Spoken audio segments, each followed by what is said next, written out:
Through many miles of tricks and trials, does Agatha All Along episode 3 get any better than the first two episodes? Let's find out.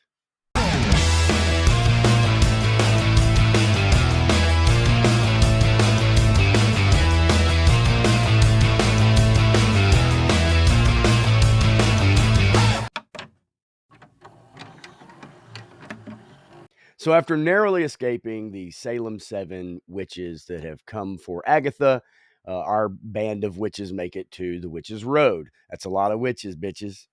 Bitch! Basically, Agatha explains to the witches that if they want to get their powers back or get rid of whatever is holding them back, then they need to get to the end of the road. So she convinces them, obviously. I don't think they have much choice at this point since they're somewhere they have no idea where to go, where they're at, except follow the road.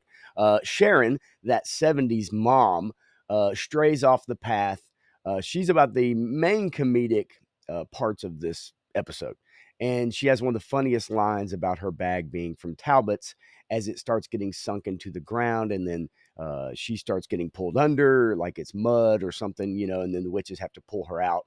And her arms are covered in black goo or mud, whatever it is. But she actually is really probably the funniest thing about this show so far. And that's unfortunate. And I'll tell you why near the end. That 70s mom, having strayed off the road, gets sucked in through quicksand. The witches rescue her, and then it is apparent that they're not supposed to step off the road. Okay, fine. So we introduce something into the show, which is do not step off the path no matter what.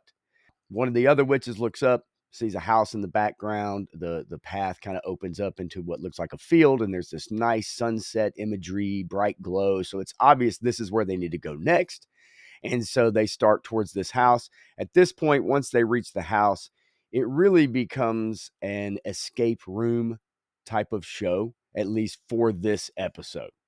Our band of merry misfits get to the house. It's actually a beach house, and you can hear seagulls and waves crashing in the background.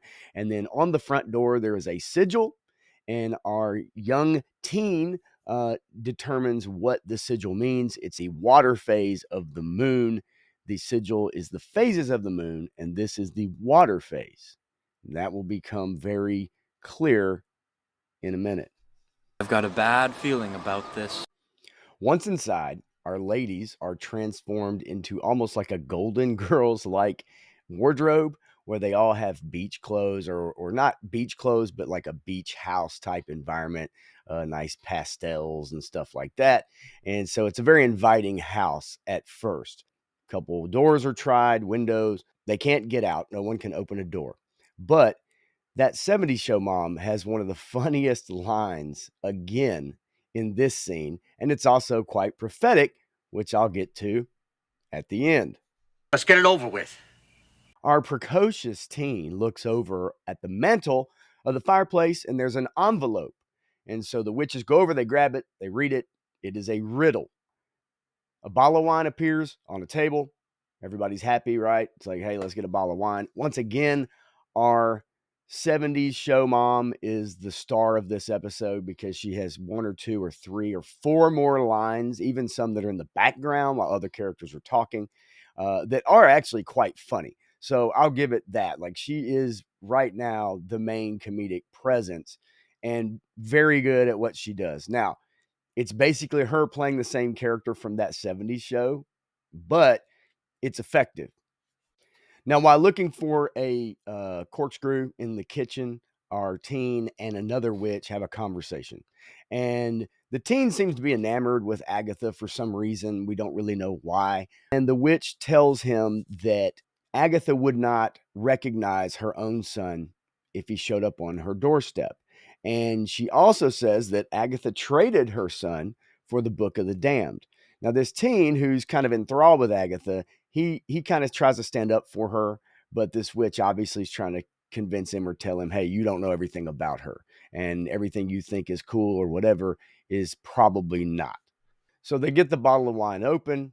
That 70s show mom takes a big drink of it. They fill up the glasses and they go sit down to make some small talk. As soon as the wine has been drank, a timer starts with 30 minutes. and it starts to count down. Now, at first, nobody seems to be very mad about this, worried about this, or whatever. So they just continue having small talk on the couch. But we notice that Agatha dumps her glass of wine out. Agatha thinks something is up and she's going to wait it out and see what happens. While having small talk on the couch, once again, our teen has a conversation with our Asian representation witch. And she explains that she got a tattoo because he asks about it when she was 13, and it's supposed to be a protective sigil. And her mother made her get it. And so he explains that something bad really happened to him, or a lot of bad things happened to him when he was 13 years old, also. So, again, foreshadowing for something else we'll obviously find out about later, maybe. Disney's not the greatest on filling out storytelling in most of their shows. The Acolyte. Then that 70s mom once again steals the scene. She starts talking about how she's not a witch, but she would drink the blood of a virgin if she would get rid of her wrinkles. And then as she stands up, all the witches look at her, and her face now looks like what a lot of Hollywood actresses look like, especially once they pass the age of 30. Her face swells up, her lips get all big and fat, and then one by one, it happens to all the other witches. And then they notice nothing's happened to Agatha, even though she does her best to try to hide her face with her hair and stuff like that. And it is funny. Again, like, this episode does have some comedic moments, and I laughed out loud at several of them. Overall, it's not a bad episode. Compared to the first two, I thought were slow and not necessarily misleading, but I just felt like the detective plot, especially in episode one, just really went nowhere. And episode two had a lot of nonsensical actions by some of our characters, especially the teen. But in this episode, so far, it's not that bad. After a couple minutes, our witches' faces all return back to normal. And then one of the witches determines that it's a poison. And it's called Alewife's Revenge. There are other symptoms like your heart racing, hallucinations, and eventually death. They find out that Agatha didn't, in fact, drink it after they all start kind of freaking out.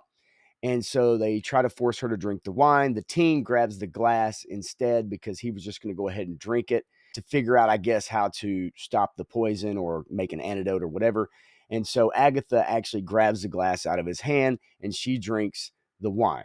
It keeps refilling itself, which is interesting, and it's obviously forcing them into this position. That 70s show mom starts to hallucinate, passes out. The witches all start scrambling, trying to figure out how to concoct a potion, an antidote.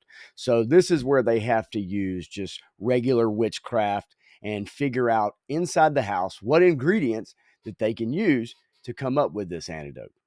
At this point in the show, each one of the witches have their own hallucination, whether it's their darkest fears or something from their past. They're all very different. It really is interesting, quite honestly.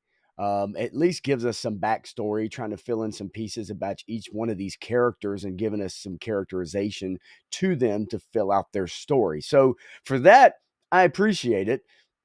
I can't hate on it. Oh, good for you. Each hallucination is interesting. They are different. Now, we don't get one for Agatha, but we do get one for everyone else that drank the wine. Agatha and the teen are the two that are spared from these hallucinations so far. Agatha's is yet to come. So the witches bring that 70s show mom over onto the counter in the kitchen, and then they begin to concoct their potion, adding different ingredients. And while they're doing this, Agatha starts hearing things, and then now she has her hallucination, and it is a baby crying. She walks over to a baby carriage, and as she peels back the little blanket that's covering the baby, we see the Book of the Damned in the carriage. She freaks out, but the witches kind of snap her back out of it. And then when asked by the teen what she saw, she just says nothing. And then they need a lock of her hair to add to the sink that they're brewing this potion in for the finishing touches. As the timer is ticking down and there's under a minute to go, the potion isn't working. So obviously Agatha's hair is not the finishing touch they need. So one of the witches starts to freak out, and she's talking about she doesn't want to die here, and this is not how it's supposed to end. And Agatha is able to calm her down and get her back on track. And then they both realize they need the blood of someone who is unpoisoned. Well, the teen. So Agatha grabs his hand, she cuts it, blood drops in the sink. They all drink the potion and they all start to feel better.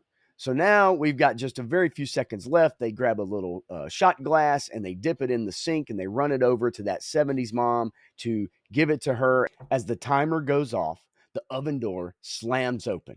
And so the witches look at it puzzled, but they realize quickly it's their exit. Now, here's the deal. Nobody wants to go through an oven. And Sharon, that 70s mom, has not come back, so to speak, right? And so they're faced with the decision quickly because water starts filling up inside the house. There's a crack in a window that Agatha had made earlier in the episode when she was trying to bust her way out of the house. But the window wouldn't break, but it has a big crack in it. And water starts coming in through the crack. And since the doors and windows won't open, it starts to fill up. So they're going to drown. So they have to make a decision to jump through this oven. And it's a big chute that takes them back down to the Witch's Road. So one by one, they go down the chute. They load up Sharon, that 70s mom, and slide her down it as well. They all escape safely. They're all alive. And as they're kind of gathering themselves, they look down and they realize that Sharon is dead. So all those prophetic lines she had, all the comedic lines she had in different scenes, if you go back and watch them, are all very foreboding and funny at the same time.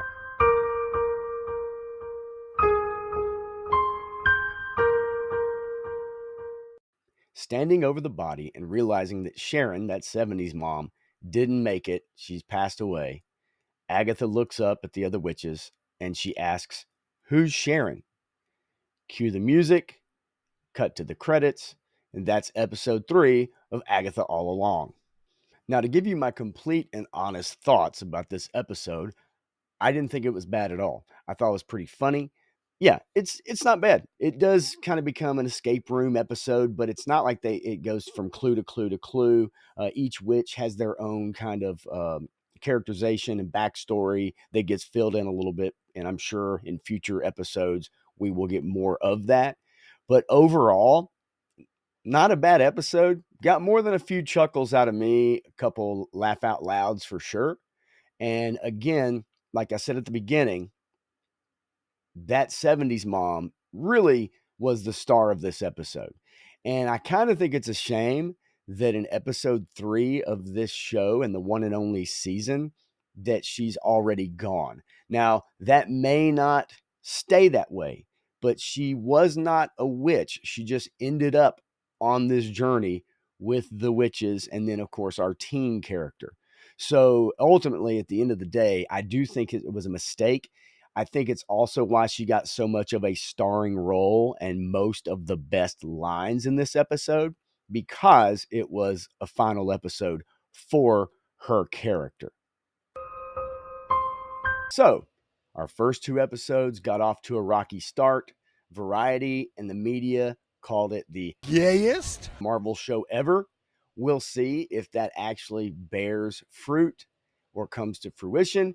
But so far, episode 3 brings things back around and actually does give a pretty entertaining portion of this journey. I'll bring you a review on episode 4 in the next couple of days. Until then, you guys have a good one. Be good to each other. I'm Pop Blender, and I'll catch you on the next one.